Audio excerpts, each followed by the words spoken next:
queridos hermanos, alrededor nuestro hay un montón de personas que van camino al infierno. Y por la gracia de Dios, solo por la gracia de Dios, nosotros tenemos en nuestras manos el instrumento que Dios ha decidido usar para salvar a los pecadores, el Evangelio de Cristo. Pablo le dice a los romanos: yo quiero ir a Roma y tener algún fruto entre ustedes también. Pablo, ¿y por qué tú quieres venir a Roma? A predicar ese mensaje que tantos problemas te ha causado a través de todo tu ministerio. Alguien decía que cuando Pablo llegaba a una ciudad, él no preguntaba cómo eran los hoteles o cómo eran los albergues. Pablo preguntaba más bien: ¿cómo es la cárcel aquí? Porque muchas veces llegó a parar a una. Y ahora quiere ir a Roma a predicar el Evangelio. ¿Por qué, Pablo? Dice: porque yo no me avergüenzo del Evangelio. Porque el Evangelio es poder de Dios para salvación. Es la dinamita de Dios para salvación a todo aquel que cree. Al judío primeramente y también al griego. Si nosotros creemos por las Escrituras que Dios es soberano.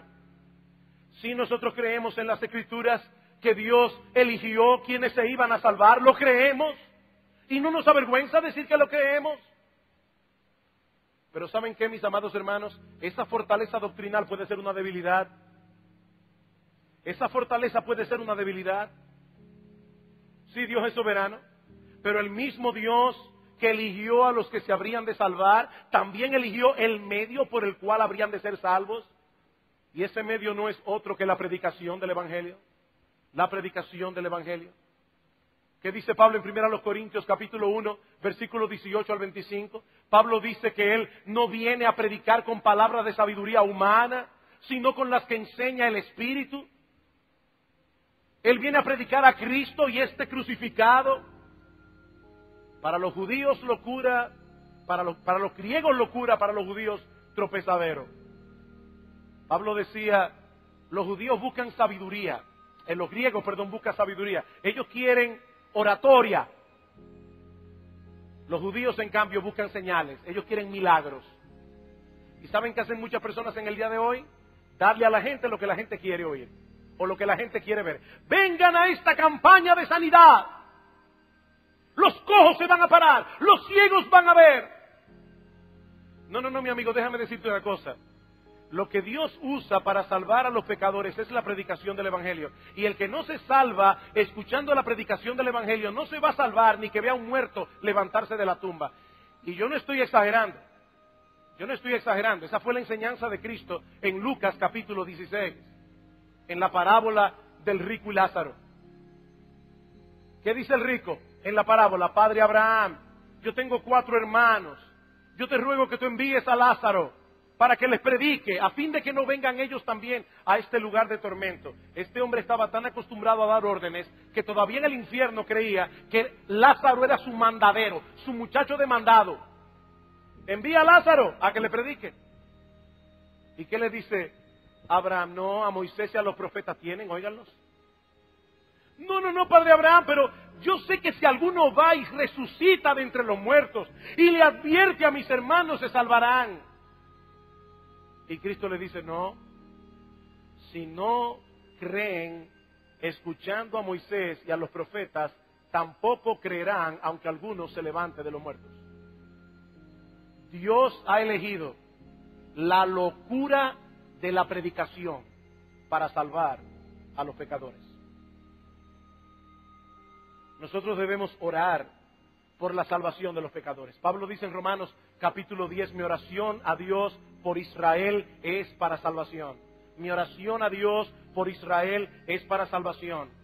Y ¿saben qué? Para algunas personas es extraño que se diga: pero si ustedes creen que Dios ha elegido, ¿para qué oran? No, si yo no creyera que Dios es soberano, yo no oraría. Porque si la salvación está en las manos del pecador y no en las manos de Dios, ¿para qué le voy a orar? Yo le oro a Dios porque yo creo que Él es soberano. Y yo sé que Él puede inclinar el corazón del más duro de los rebeldes. Por eso Pablo decía en 2 Timoteo capítulo 2 versículo 10, algo tan extraño. Pablo decía: yo todo lo sufro por amor a los escogidos. Yo todo lo sufro por amor a los escogidos. Pero Pablo, si son escogidos, se van a salvar como quiera. Lo trates tú o no lo trates. Pero Pablo sabía que el medio que Dios habría de usar para salvar a los perdidos es la locura de la predicación. El gran predicador Spurgeon creía firmemente en la doctrina de la elección. Sin embargo, todos los sábados su iglesia se movilizaba por todo Londres a predicar el evangelio en las calles. Iban a donde estaban los borrachos, tomaban los niños para darles clases de la Biblia. Leí hace muchos años que en cierta ocasión Francis Schaeffer estaba en el lugar donde él enseñaba. Este hombre fue un gran pensador cristiano, uno de los más grandes del siglo XX, un hombre sumamente profundo. Y dice que él estaba sentado con un grupo de alumnos en la Brie, allá en Suiza, donde él enseñaba. Y uno de ellos le preguntó: señor Schaeffer, ¿qué va a pasar con aquellos que nunca han oído el Evangelio?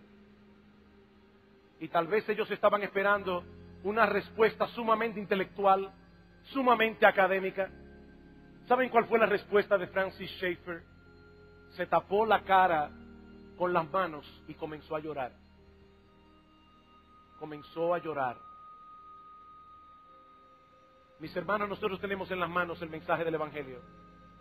Y a nuestro alrededor hay un montón de pecadores que perecen cada día. Nosotros les debemos el Evangelio. Ahora, noten que yo decía hace un momento, un evangelismo bíblico. Un celo renovado por un evangelismo bíblico. Y digo esto porque lamentablemente mucho del evangelismo que se hace en el día de hoy en muchas iglesias no es bíblico. Es un evangelismo que presenta a Dios como un psiquiatra todopoderoso, que puede resolver todos tus problemas, pero nunca hablan del problema principal, nunca hablan del pecado, nunca hablan de la ira de Dios contra el pecador, nunca habla del castigo que los pecadores merecen por causa de sus pecados. No, el verdadero evangelismo comienza con la ira de Dios. En el pasaje que citaba en Romanos capítulo 1, Pablo dice: yo quiero ir a Roma para predicar el Evangelio, porque en el Evangelio se revela la justicia de Dios por fe y para fe, como está escrito, mas el justo por la fe vivirá. Pablo, ¿y por qué tú quieres predicar ese mensaje?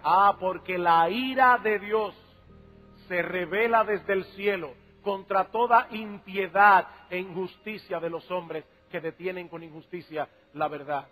Mis hermanos, el Evangelio de la Biblia no comienza diciendo Dios te ama y tiene un plan maravilloso para ti. El Evangelio de la Biblia comienza diciendo Dios odia el pecado y está airado contigo por tus iniquidades. Pero Él ofreció la salvación en la persona y la obra de Cristo.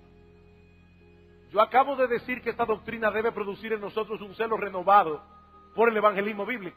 Pero ahora estoy diciendo, mis amados hermanos, que nosotros tenemos que tomar esta doctrina y aplicarla a nuestra responsabilidad en cuanto al evangelismo. Hay algunos predicadores que meten una presión psicológica sobre la conciencia de los cristianos que prácticamente implica que tú no deberías hacer ninguna otra cosa que no sea pasarte las 24 horas del día, los 7 días de la semana, predicando el Evangelio. ¿Sabes qué? Dios no te está pidiendo eso. Dios no te está pidiendo eso. Nuestra responsabilidad es limitada. Los que terminen en el infierno lo eligieron por ellos mismos. Claro que si nos quedamos callados, seremos culpables por esa inexcusable falta de compasión para los que se pierden.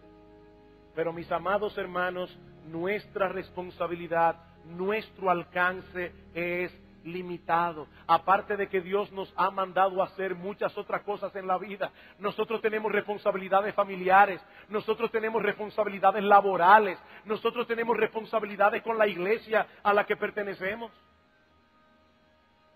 Aquel que descuida todas esas áreas de su vida para dedicarse únicamente al evangelismo es porque tiene una perspectiva desbalanceada de la vida y una perspectiva desbalanceada de su propia responsabilidad. Mis hermanos, cuidado con el complejo mesiánico.